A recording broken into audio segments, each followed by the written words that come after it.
Ladies and gentlemen, welcome back to the Around the Post show. We're going to have our epic fail, our top play, our Kyle's tip of the week, our Kyle's rants of the week. We're going to have our main topic today, which is actually going to be going over the serving rules and all the changes associated with that and how they're going to vote on it. So sit back, relax, and enjoy another episode of Around the Post.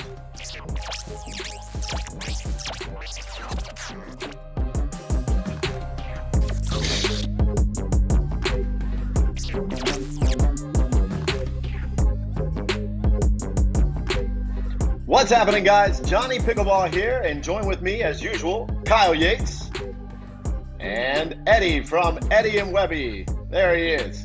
Look at that background. Awesome. All right, perfect, guys. So, Kyle, what do you got for us? Guys, we know you like the show, so leave a like, share. We got on Facebook, Instagram, YouTube. Come on, we know you're going to keep watching, so you might as well subscribe. That's right. And so the first thing that we always have to get into, we're just going to jump right in. Why not? Our epic fail, really, dude, play of the week, which we haven't seen. So this should be great.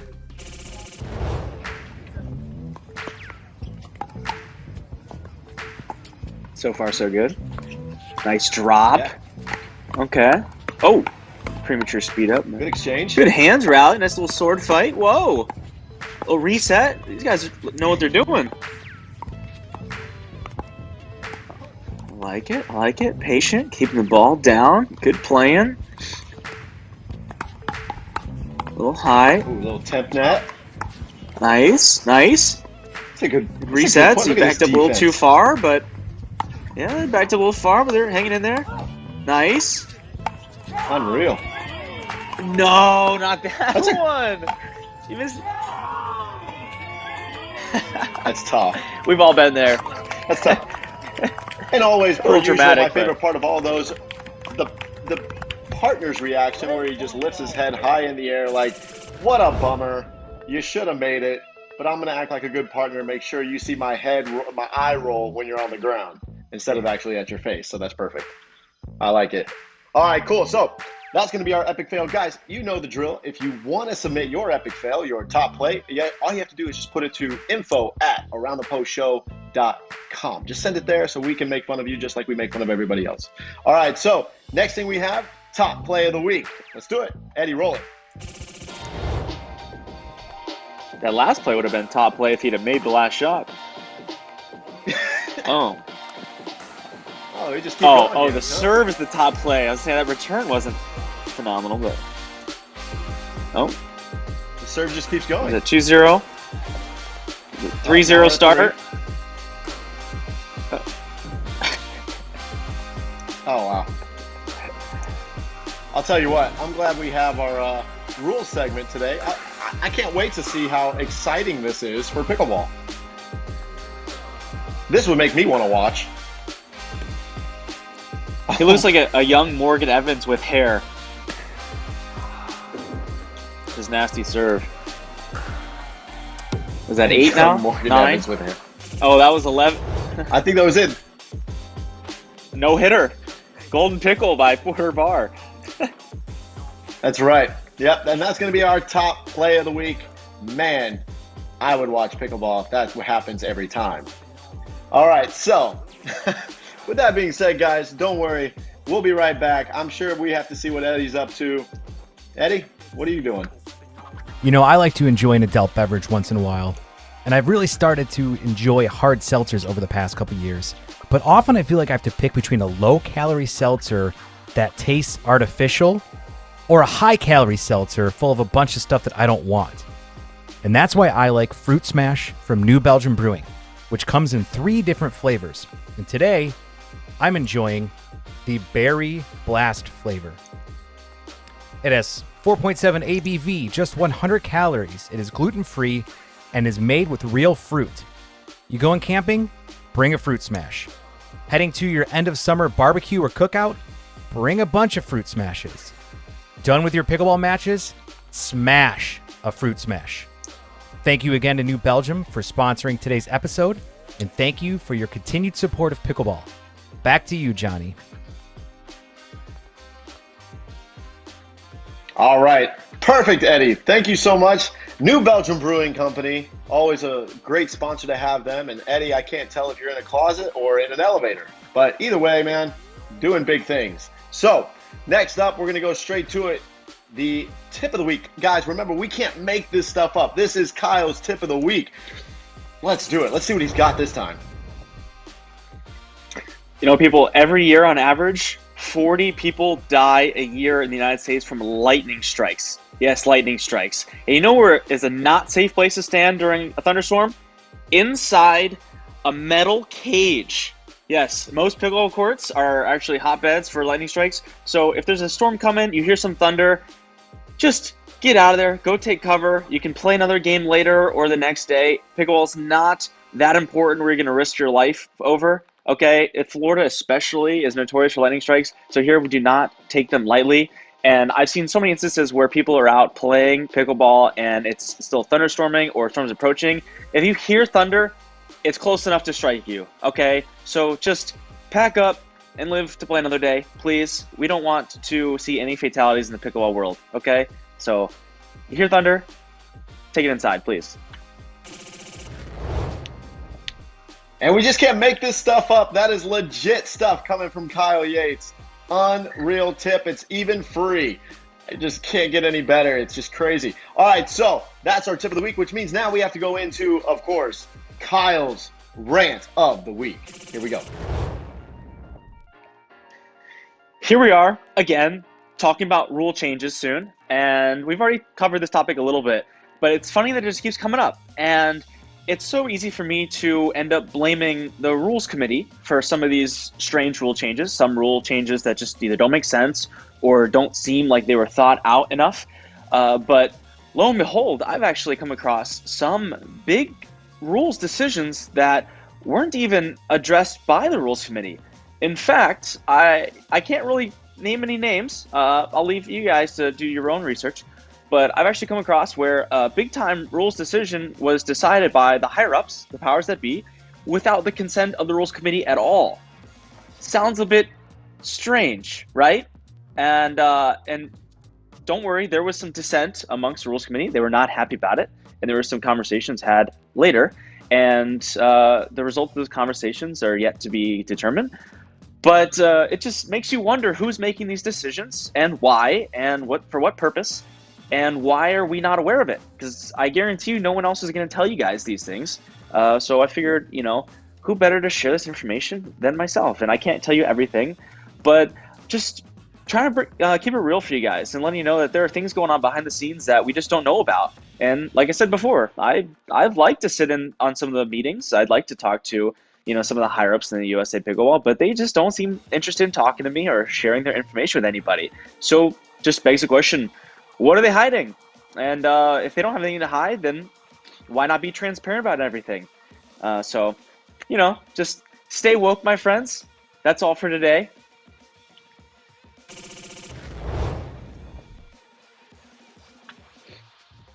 That's perfect. That's going to be Kyle's rant of the week. And guys, don't go anywhere. We'll be right back after this when we're going to be discussing all those serving rules that we don't get to hear about and all the committee meetings that we don't get to know about and all the above as we try to find out what's going to happen next in the pickleball world. All right, we'll be back after this.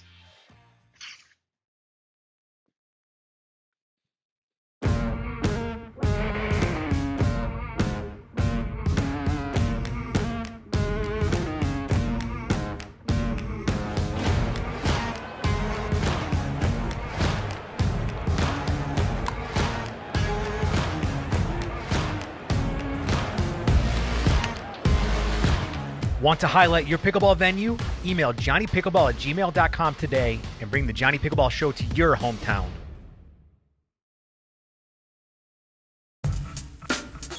Never miss out on new Around the Post content by subscribing to our YouTube channel. More Around the Post action starting now. All right, welcome back, guys. The Around the Post Show. We are here again. Johnny Pickleball, Kyle Yates, and Eddie from Eddie and Webby. Man, what a great commercial. What a guy. What a paddle. What a show. Johnny Pickleball Show. Check it out, right? All right, so, but to get down to business here today, we have what we're going to go over is going to be our spin serve rule changes and really kind of what that's going to encompass. So, Kyle, without further ado, man, with the vote coming up from USA Pickleball, what is about to go down, I guess?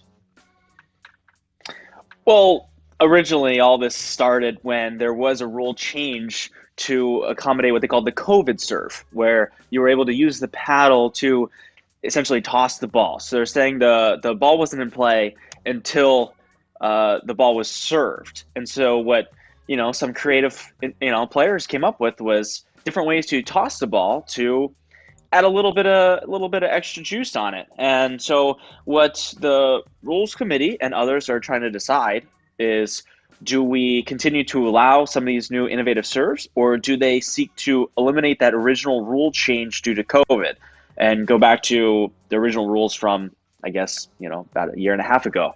And so that's what they're trying to decide. And there's a lot of controversy here because some people just have differing opinions, as usual.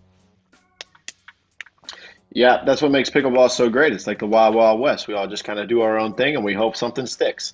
So, it seems to be the common trend around here. So, which is fine. It is what it is. And, to begin with it, I want to go ahead and focus on the rule in the sense of the spin serves that everyone have been doing, and is it really good for the sport in the sense of spectators? So the ultimate goal right now, because we're all trying to get people to watch pickleball, is I like to focus in on what is going to make people watch it, right? So is this spin serve helping the game in the sense of creating people to watch more pickleball? Unfortunately, when you watch a video of pickleball, if you do, right? Because that's if you do. But if you do, it's really hard sometimes, even in that top play video, it's really difficult to see those balls spin and rotate and continuously, and skid one way or the other or what. So you're seeing high level professional players, not necessarily in our top play, but I mean just in general, doing this serve, and you just see a guy serving. You don't know what's on it, and so the guy that's another professional player just misses the return. If you have that over and over and over and over, would you watch? That's just a question. Like, would you watch pickleball then? So there's no rallies, there's no nothing. It's literally serve, miss, return, rinse and repeat. I'm just saying, I don't know. And if that's what everyone's focused on is growing the game, I just don't know. I mean, even if people do return, I mean, how good are these returns? How good is the point actually setting up for everybody? You just have to look at stuff like that, and that's how I look at it, is how do we, because the sport is still in its infancy, how do we make sure we're doing what's right by it to create more viewers and more people interested in playing? This may stop a lot of people from playing. This may discourage people from wanting to play. You never know. So let's not get too far ahead, but I don't know. Kyle, what do you think? Well, we certainly don't want to discourage people from trying to play the sport. I mean, this is supposed to be a very inclusive sport that anybody can play. That's what we boast about. Anybody can play pickleball, learn and play. And so you certainly don't want someone coming out and they can't even get a paddle on the serve because it's taking weird bounces. But I know the sport's going to grow and people are going to innovate and get better and improve. And the serve is one of those last few things that really hasn't improved a whole lot until recently. And I'm all for a great serve and getting more aggressive with the serve. I'm not sure if I like the opinion of some people saying that, oh, the serve was never meant to be a weapon. I don't want to try to assume what the creators of the game are thinking. But I do like to stick with the rules at hand and follow them and obviously push the boundaries and see if we can fix the rules or try to cover some loopholes. And so that's what I'd like to do here, because the original rules were changed to allow the paddle to toss the ball. Now, if we eliminate that, what that would also eliminate and get back to normal, which was the normal before COVID rule, it would eliminate people from using both hands to spin the ball. Now, we do see players using both hands to spin the ball. And you say, well, what's wrong with that, Kyle? Well, if you're not allowed to use the paddle to toss the ball and you only use your offhand to toss the ball, your paddle hand is considered part of the paddle. And so when you use both hands, I feel like you're actually using part of the paddle to spin the ball and then you're serving. So essentially, you'd be hitting the ball twice. So the toss would actually be the first hit of the serve. The second hit would be illegal. Now, obviously, that's not the case right now because of the new rule change that was changed a year and a half ago. But according to the original rules, that would have been the case. Now, what you'll see is some players, incredible, talented Aussie came up with, where he could spin the ball with one hand and he'd snap and he'd get a ton of spin and serve. Now, good on him. That's insane. That's a great serve. People are going to have to adjust to that. I'm not sure how you're going to be able to solve that. Table tennis was able to solve that issue. Will pickleball go to that extreme? I don't know. I don't have a ton of faith in the rules committee thus far, if you haven't noticed. But if they decide to say, okay, no imparting additional spin on the toss to serve, now referees are going to have to use some discretion. It might be tougher for them. So I don't imagine them doing that. But not allowing you to use both hands, not allowing you to use the paddle to spin the ball, I can see where they'd be able to get away with that. So I'm just curious.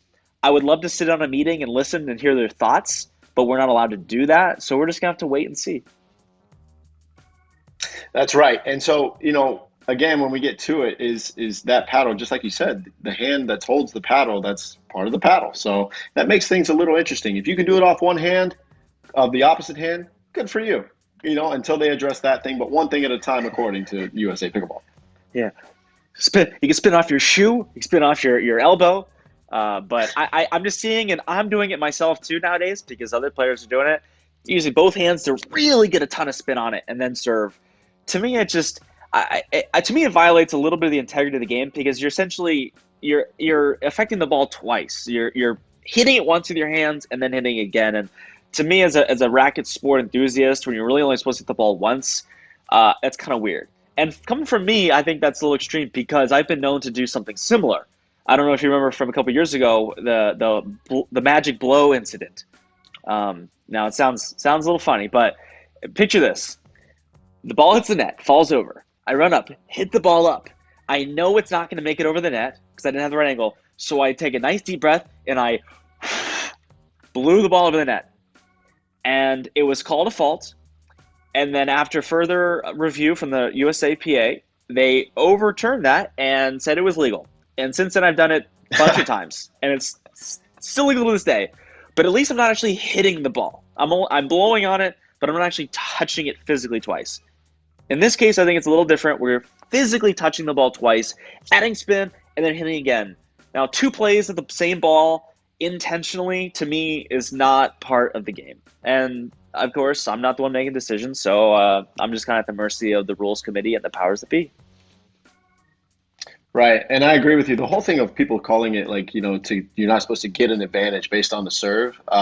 Whatever, if you can do it on a nice hard flat serve, or you can do, there's other ways to do that, even just on the rules that were already in place.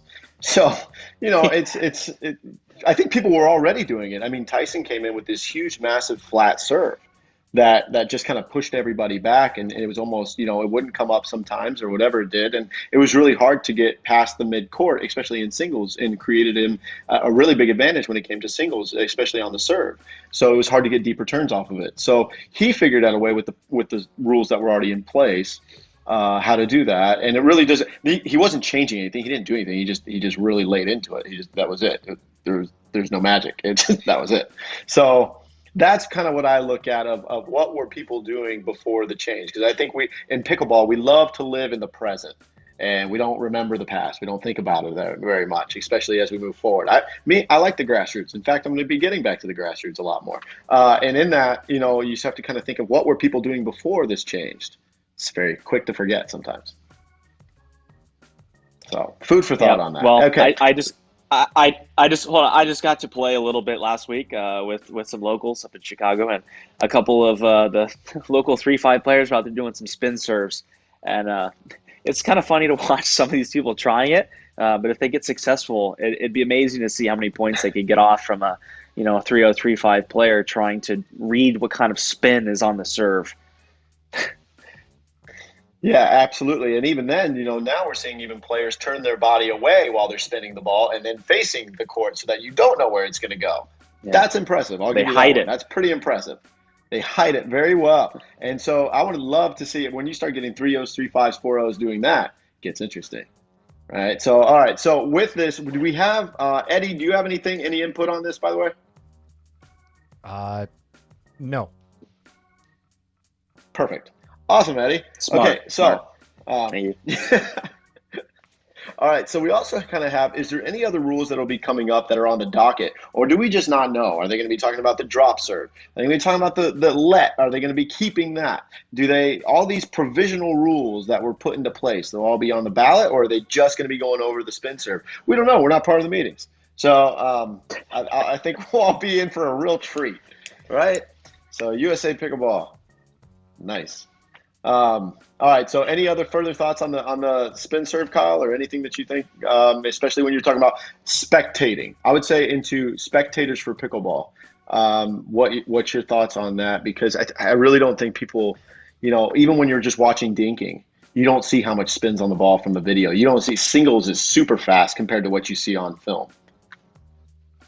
Well, some of my favorite tennis players to watch are John Isner and Riley Opelka, because I just love to see ace after ace after ace, and really don't care for ground strokes much. I just like to see big serves and quick points, a lot of changeovers.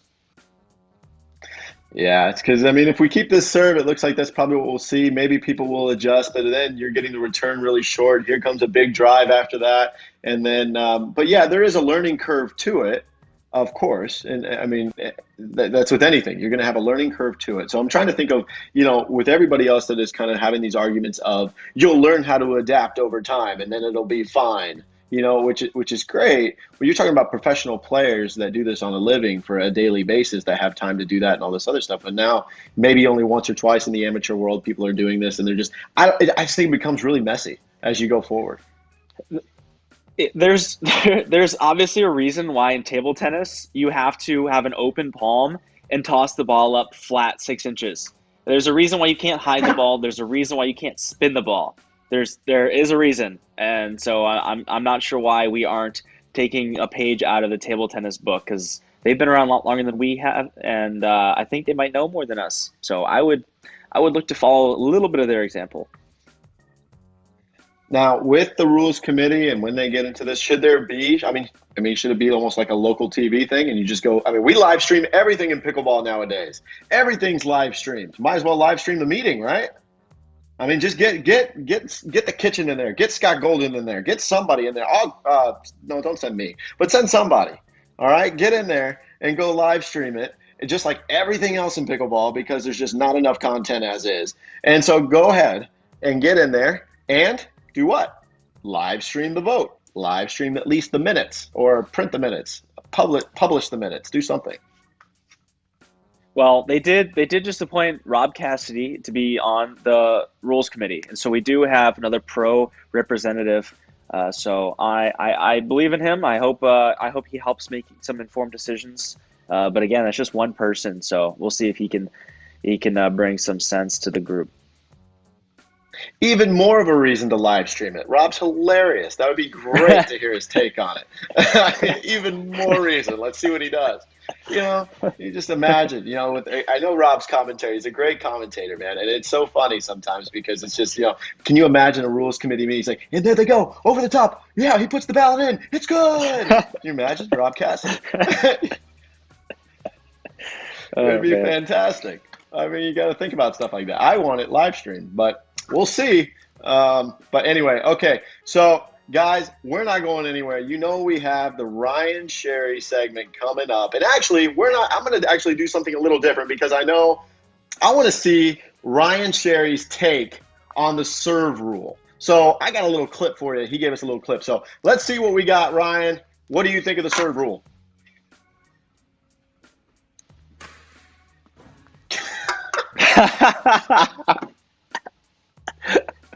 We see where he stands on this. And Ryan wants to add in a little overhead and take out the kitchen as well while we're at it. Perfect. And that's going to be Ryan Cherry. And we're actually going to be coming back for his segment. So, guys, don't go anywhere. We'll be right back.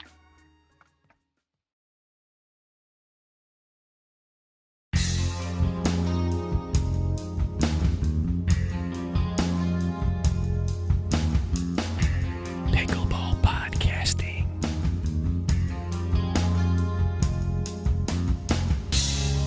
Oh, yeah. Fun pickleball content.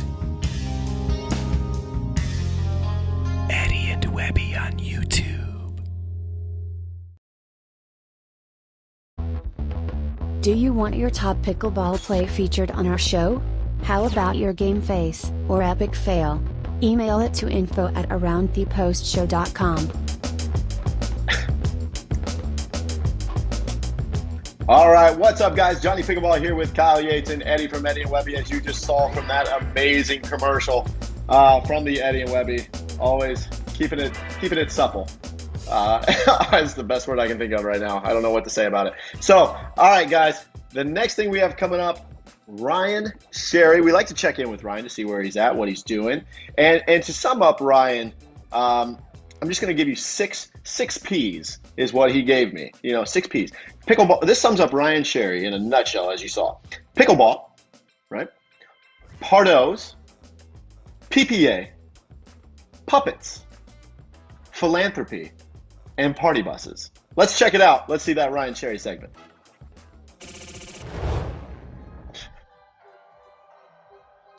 And speaking of puppets, there's Ryan with one now. Where is he? What is happening? I mean, what do you do? What do you do with the guy? What do you do with the guy? Ryan Sherry hanging out with some puppets, as that was one of his 6 P's that's in there. And actually, the 3 R's is something that Ryan's going to be going over with us next time. Or actually, I'm going to be going over talking about the 3 R's from Ryan Sherry. The readiness, recuperation, and conditioning is what he told me. So that's what we're going to go with. Ryan Sherry, always a treat, always a pleasure. Awesome. And Kyle, I mean, we keep adding Ryan in here. And we have these puppets now. We've had, just party buses. We've had all this other things. What do you think is going to be next? I mean, he's a renaissance man. What can I say? The guy, he's a jack of all trades. Who knows? You never know what you're going to get from this guy. He's everywhere. That's right. Well, you're probably going to get pickleball, puppets, philanthropy. Philanthropy is how he told me, so that's why it was part of the P's. It's not philanthropy, philanthropy. So that's going to be Ryan Sherry. Guys, that's going to be our show for today. Johnny Pickleball, Kyle Yates, Eddie from Eddie and Webby.